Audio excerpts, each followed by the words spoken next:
بینەرانی عزیز لەم بەشەدا بابەتێکی کورتان پێشکەش ئەکەم لە ژێرناوی ژنانی ئەفغانستانی نیگەرانن لە گەڕانەوەی تاالبان. ئەم بابەتە لە 30 پوشپەڕی 2021 لەسەر سایتی RNTV پۆستکراوە.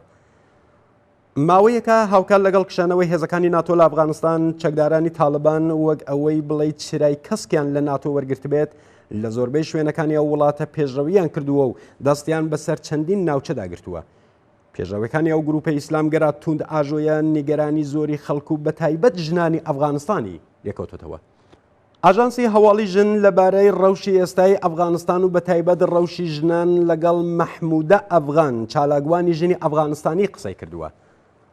مەحمودە ئەفغان لەبارەی دۆخی هەنووکەی ئەفغانستان وتی بەداخەوە ئەم ڕۆژانە زیاتر لە هەر کاتێکی تر ئەفغانستان بە زەلکاوی شەڕ توندوتیژی و فەلاکەتدا ڕۆچووە. داگیرکەرانی ئەمریکا و ناتۆ چەند ساڵێکە بە ئاشکرا لەگەڵ گروپی ستەمکاری تاالبان ڕێککەوتون. تاالبان بە ئاشکرا ڕایگەیاندووە کە چیتر هێزەکانی ئەمریکا و ناتۆ ناکاتە ئامانج. ئێستا ڕووی چەکەکانیان تەنیا لە خەڵکی ئەفغانستانە. گەلی ئەفغانستان لە نێوان گروپە جیهادیەکانی وەک تاالبان و داعش لەلایەک و حکوومەتی داردەستی کابۆل لەلایەکی دیکە گیریان خواردووە. مەحمودە ئەفغان بە ئاماژە بەوەی کە ئێستا لە تەواوی ویلایەتەکان شەڕ لە ئارادایە وتی هەر ڕۆژە ناوچەیەک دەکەوێتە دەستی تاالبان.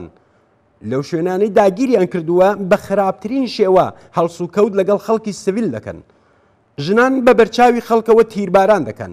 قوتابخانەکان دەسووتێن و بە ناوی زەکاتەوە بە زۆر باج و سەرانە لە خەڵکی هەژار دەسێنن. هاوکات تاکیدیی کردەوە کە لە کابۆل و ناوچەکانی ژێر کۆنترۆل حکوومەتی ناوەندیش ڕەوشەکە لەوە باشتر نییە. مەحمودە ئەفغان وتی ڕۆژ نییە لە کاپۆل تەقینەوە نێتە ئاراوە. لە یەک مانگی ڕابردوودا کابۆل لە 24 کاتژمێردا تەنیا کاتژمێرێک کارەبای هەبووە. زۆر شوێن ئاوی خواردنەوەی نییە. کڕۆنا بێداد دەکات. لە نەخۆشخانەکان دەرمان و بۆتڵی ئۆکسیژن دەست ناکەوێت و بەهۆیەوە خەڵک دەمرن. هەژاری و فەلاکەت چوار قورنەی وڵاتی تەنیوەتەوە. لە زۆربەی ویلایەتەکان مامۆستایان و کارمەندانی حکوومەت 6 مانگە موچەیان وەرنەگرتووە. لە هەندێک شوێن خەڵک لە تاو هەژاری منداڵەکانیان دەفرۆشن. مەحمودە ئەفغان پێی وایە کە تاالبان دەستکردی ئەمریکا و زلهێزەکانە و ئەوان هەر لە سەرەتاوە یارمەتی گروپە تند ئاژۆکانیان داوە.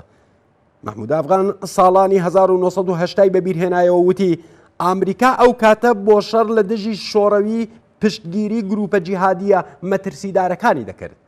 دواتریش بە هاوکاری پاکستان و عەرەبستان تاالبانی دروست کرد. ئێستاش دەیەوێت تاالبان لە دژی چین و رووسیا بەکاربێنێت.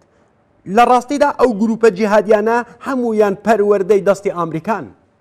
مەحمودە ئەفغان وتی ئێستا ئەفغانستان تاریکە سەلاتێکە لە نێوان هێزە ئەمپریالیستەکانی ئەمریکا، پاکستان، ئێران، قەتەر، عەرەبستان، تورکیە و زلهێزەکانی دیکەی ناوچەکە کە ڕووبەڕووی داهاتوویەکی نادیار و ترسناک کراوەتەوە.